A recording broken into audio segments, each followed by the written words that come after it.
সাগরের মাঝখানে এক পাহাড়, ওই পাহাড়ের উপরে বসে 500 বছর টানা আল্লাহর ইবাদত। দিনে আর রাতে একবার করে নিচে নামতেন। সেখানে আল্লাহ তাআলা পাথরের ভেতর থেকে তার জন্য মিঠা পানির ব্যবস্থা করে দিয়েছেন, আর একটা ডালিম গাছের ব্যবস্থা করে দিয়েছেন। সকালে নামলে একটা টসটসে ডালিম, রাতে নামলে টসটসে ডালিম। এগুলো খেয়ে খেয়ে 500 বছর সে আল্লাহর ইবাদত করেছে।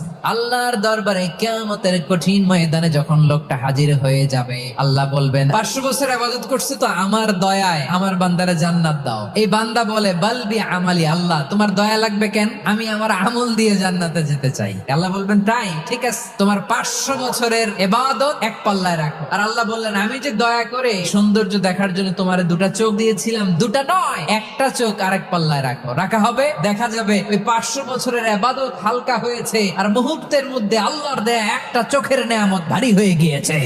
ফলাফল দেখো, হিসাব বলে তুমি এখন জাহান্নামে যাবা, যাও এবার জাহান্নামে যাও। এবার লোকটা কাচুমা